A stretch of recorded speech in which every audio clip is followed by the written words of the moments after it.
Hey folks! Hey Lupa! Welcome to another video. Today we are wrapping up everything that we read in the month of March. Wowie. I'm like, what month is it? But yes, March. Why don't you get started since you have a million books?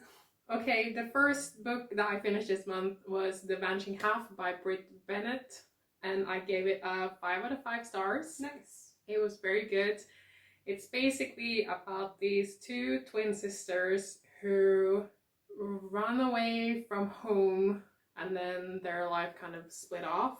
So one decides to kind of live the life of like a black woman, and the other one decides to live the life of like a white woman. You follow their lives and like their children's lives and kind of, you know, it was really good. And yeah, just do like all the sort of themes that it explored, and the narration was really good. It reminded me a little bit of the narrator for the Diviner series somehow. It's not the same person, but they have like the same way of talking, and that was very soothing.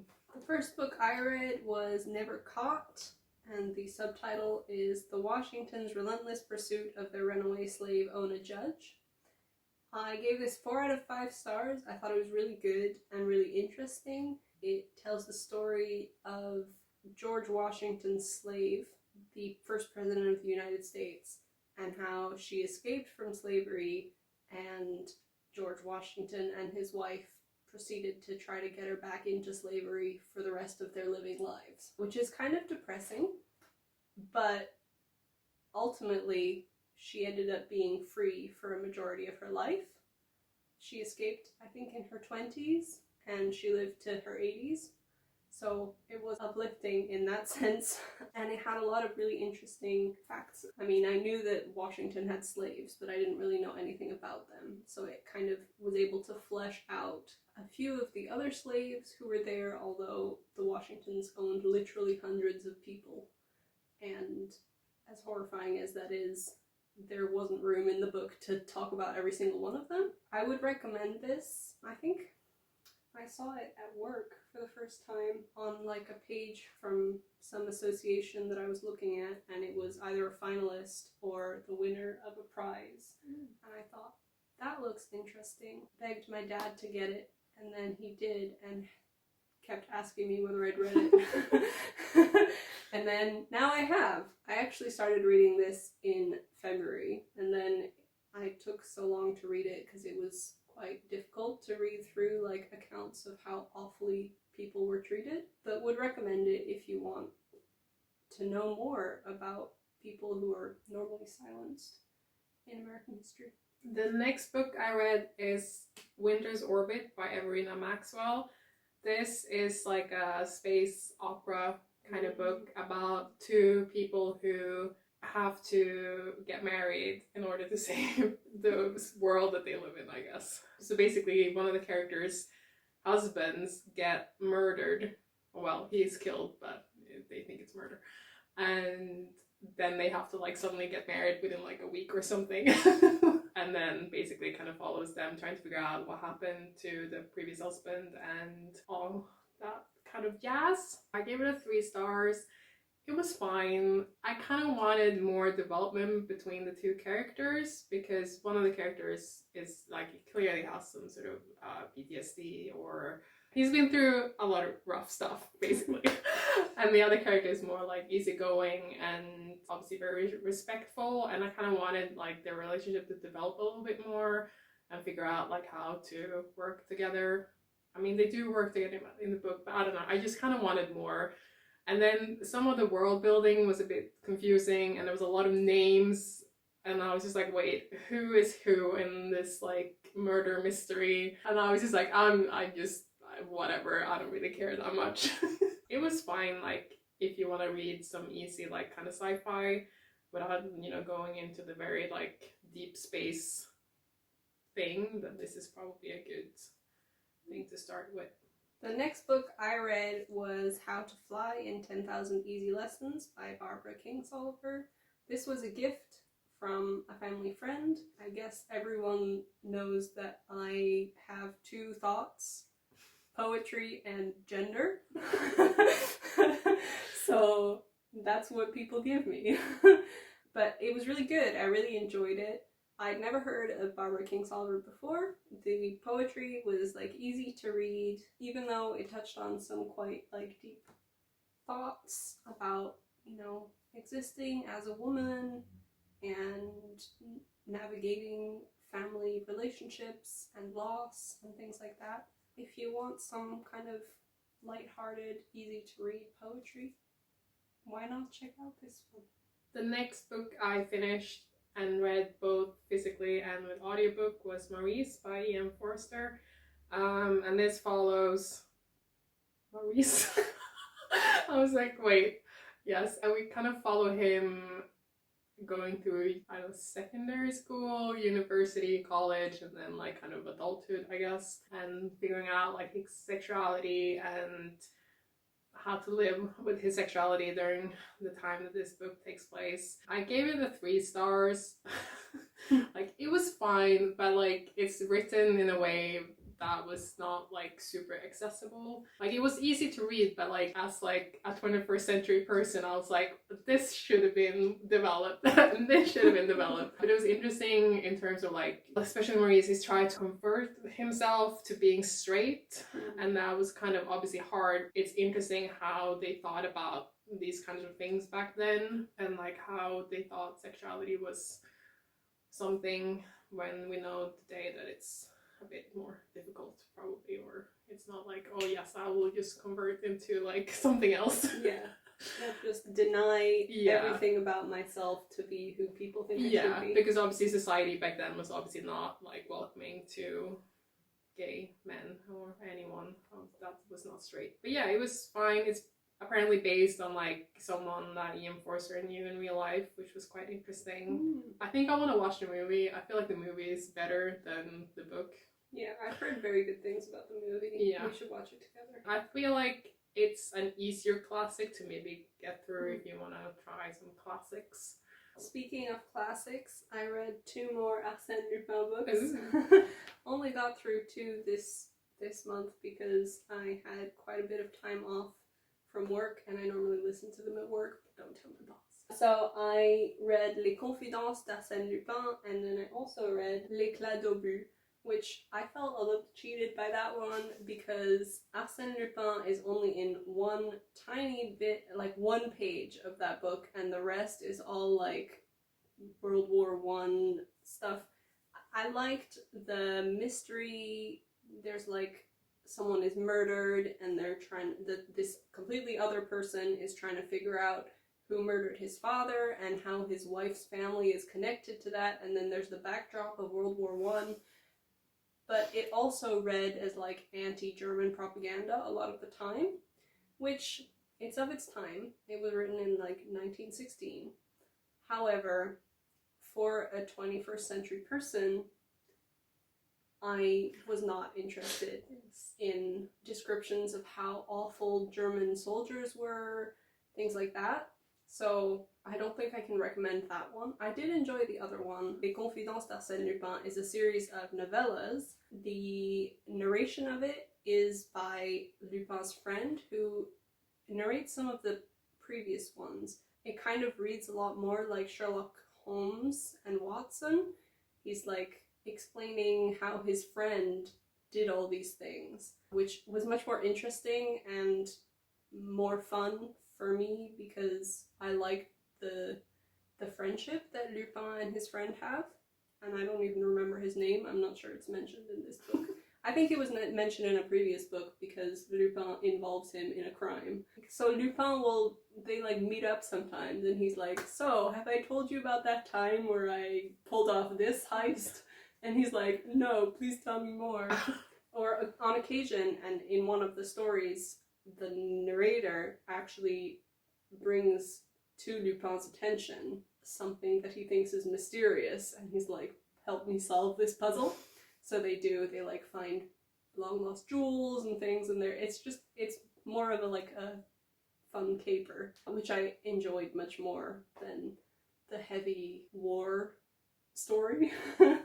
I would recommend Les Confidences d'Arsène Lupin. It was pretty easy to read. All the novellas are pretty short, and they're also available online for free. The next book that I listened to was King of Scars by Lee Bardugo in preparation for the next book that is out now. I haven't received my copy yet. Apparently it's going to be shipped next week. Because I had previously read King of Scars first when it came out in like 2019. I was very medium about it. I think I had very high hopes like after reading both like the Grisha trilogy, the Six of Crows duology. So I was like, yes, finally we got a book about like King Nikolaj, like yeah baby. And yeah, it was just very medium. Because there's like this one ship in the book that I'm like, I don't care at all. Like I don't like one of the characters. I gave it a 3 stars again. It's fine, like, I do enjoy a majority of the characters, but, like, the story, it's just, nothing really happens, and then towards the end of the book, it's, like, this thing happens, and I'm like, what is happening now? Like, I didn't, like, literally, like, the first time I read it, I was like, what is going on? Second time around, I was like, what is going on? Like, I don't, and then there's, like, this, like, kind of twist at the end of the book, and I was just like, no, I can't. And now, waiting for the next book, I'm just like, I'm sure it'll be fine. I don't have very high hopes. They're very flat on the ground. Not like super low, but like they're, just low enough that you can step over them. Yeah. The final book that I read was the Oxford Book of 20th Century English Verse, compiled by Philip Larkin. This was okay. It's nearly 700 pages of poetry written almost exclusively in the first half of the 20th century because it was edited in like the 70s. So there's like 30 years where they're not covered. I do believe that this edition was from the 80s, so they had added some poems from the 80s, but like, where are the 90s? The 90s aren't that good anyway, though. And also, one thing I noticed is that while I do like a lot of Philip Larkin's poetry, his taste and mine do not mesh at all. A lot of the poetry didn't feel very genuine. I didn't have any emotional connection to it. Also, and this is something that I noticed really strongly with this book, and I know I've mentioned it before, with collections, with anthologies, there's not a lot of female authors. And this definitely doesn't have that many. It does have some, but you could really notice that when there's female poets, you have 1 or 2 poems, and some of the male poets, they have like 20 pages worth of poems.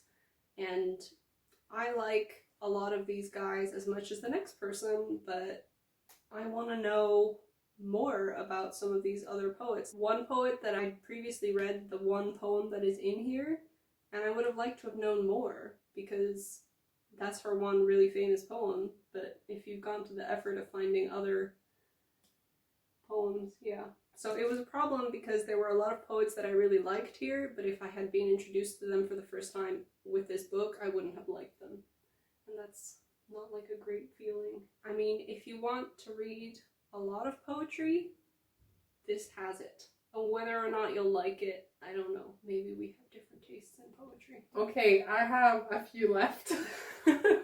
So the next book, graphic novel, webtoon that I read was Lore Olympus by Rachel Smythe. Well, so finished, but like it's still ongoing, obviously. But I read basically from the first episode till where it was when I finished. It is really good.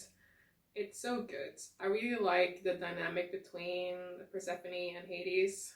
A healthy relationship, yeah. And we love to see it. Yes. The only kind of thing that's a bit maybe like, ooh, is like the big age difference between them. But like, then again, they're also gods. So yeah. Like, but I mean, I guess if you're like a bit iffy about big age gaps in characters, then maybe skip this one. They're fictional characters. Also, it's canonical that their ages are different. So like... Yeah, exactly. But yeah, it's really sweet. I recommend it. It's like for free online to read. So go ahead and find it on Webtoon. The next one that I listened to was A Long Way Down by Jason Reynolds. This is a super short audiobook, and I guess the book is really short as well. The audiobook is like not even 2 hours. Wow. So it basically follows this character. It's written in verse. The main character's brother has just been killed by someone, gang-related kind of thing. And then he's like, I'm gonna go and kill the person who killed my brother. And then he steps into the elevator that's in the apartment building that he lives.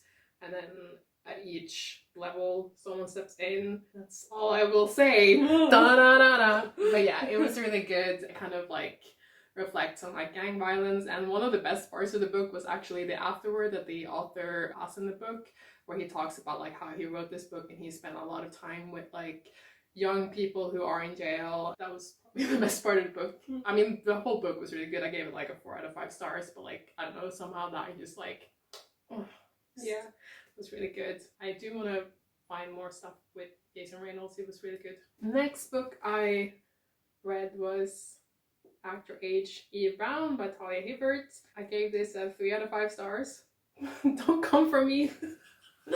Well, I've given like all the previous books in this series 3 stars. They're fine. I think they get a bit more hype than I expect, I guess. Like, they're perfectly alright, and they do bring up a lot of interesting characters who have like different types of mental health problems or whatever. I just kind of want a bit more. I felt like a big portion of this book, nothing really happened. I do like the 2 characters, they were really good, and they had some good autism rep as well. The next book I listened to was The Death of Vivek Fuji by Akaweke Emezi.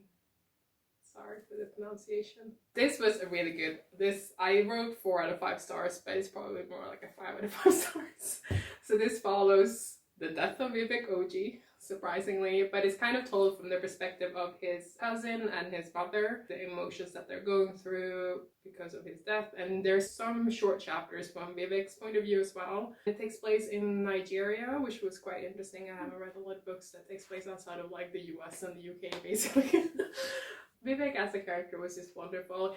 He is such a good character, and he is also someone who is trying to like figure out his sexuality, his gender identity, and so good.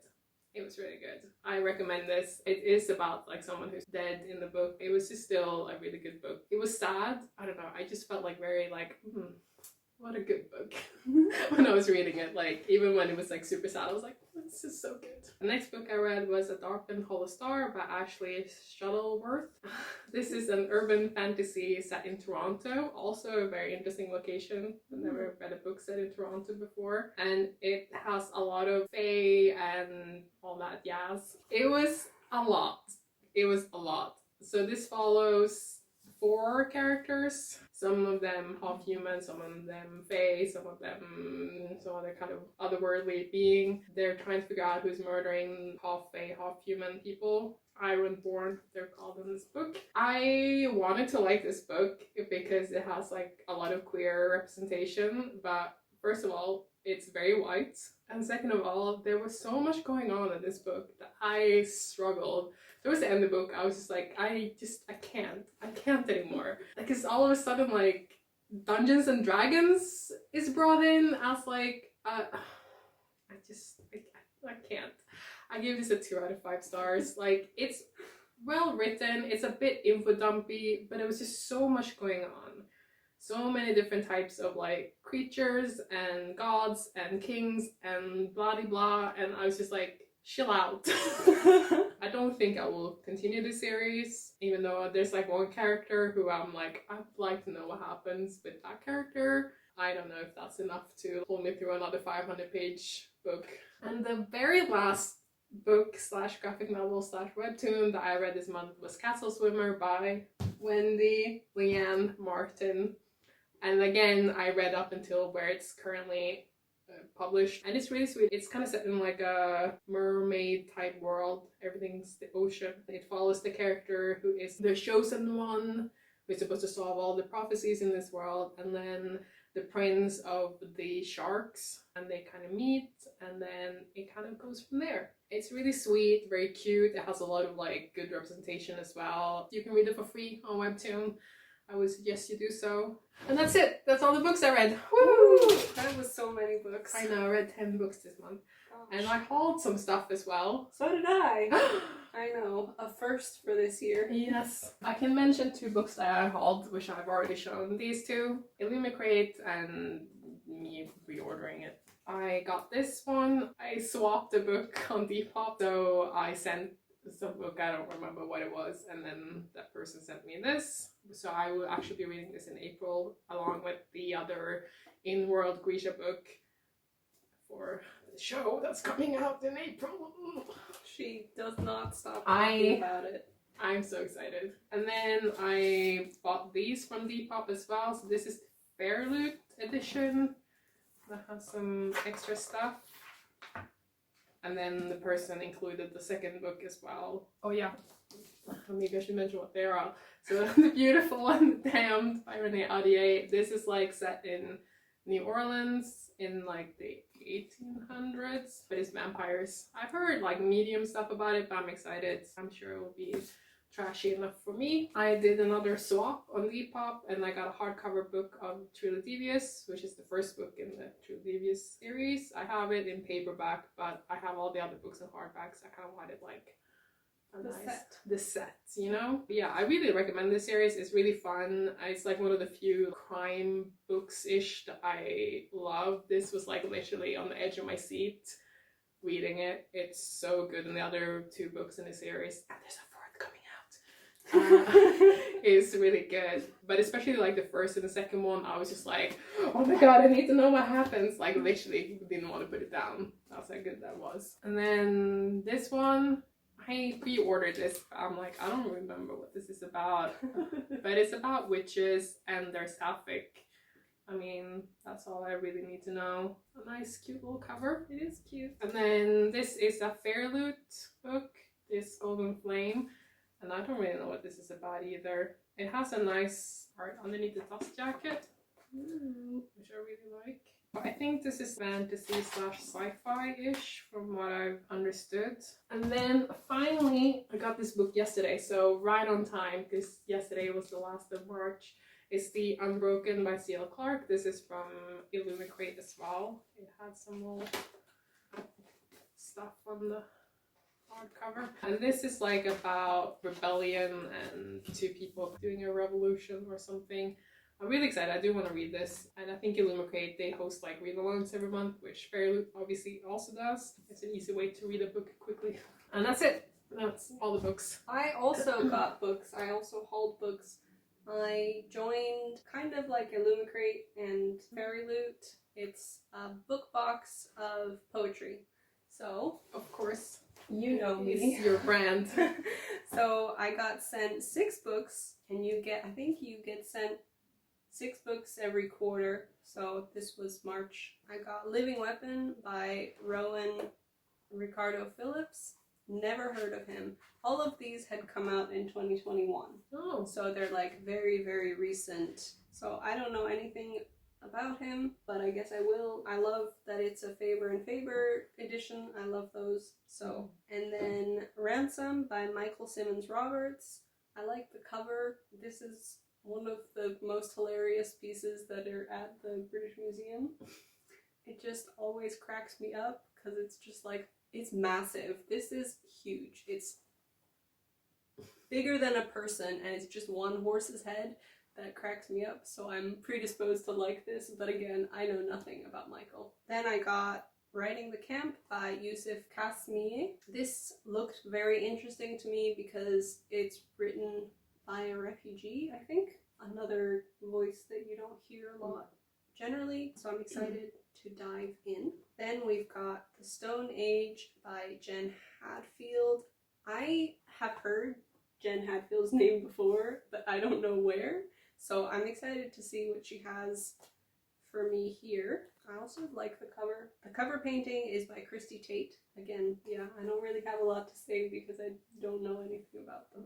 How dare you. The second to last book is Lumen by Tiffany Atkinson. I'd also heard of her, but again, don't know where I heard her. I don't know where I heard her name. Hopefully I'll read some of these next month. And the final one is War of the Beasts and the Animals by Maria Stepanova, and this is actually a translated publication. So I think it was originally written in Russian, and it was translated by Sasha Dugdale. So that should be interesting as well. I don't read a huge amount of translated works. I've read a fair share of translated French and German works, but never much Russian. I have read a few. So that'll be interesting because I know that Russian has quite a different grammar to English. So it'll be interesting to see how the language barrier is overcome. And that's the end of all the books that I got. We did it. You read so many books this month. That's crazy. I just Powered through. You're setting goals for me, like with the reading, because that's how I read Winter's Orbit and A Darkened Star is by reading the read along. So it's like a book in a week or so, which makes you power through those 50 or 70 pages a day. Yeah, really buckling down. Because that's what I really struggle with big books, especially with this one. It's so many pages, and it's, poetry is very tiring to read a lot at a time. Yes. So depending on who the author was and whether or not I liked their poetry, I could get through it quite fast, or it would just take ages, and I'd just be stuck on like a 20-page amount. And sometimes I could read I read 100 pages in one day. It really depends. It's very impressive that you can power through like that. That's because I don't have a life. Well, none of us do. We're all stuck here. Yes. Well, we're allowed out now. We are. Our cages. Thank you for watching. Comment down below what you read this month or what you hauled. Any good or any bad reads that you had this month. Also, let us know what you think about the stuff that we talked about. I'm looking forward to these books that I hauled, so if you know anything about them, please do let me know. We'll see you soon. And you can follow us on Instagram, Twitter, and Goodreads, where we are Tess and Orland. Hope to see you in our next video. Hej då! Bye!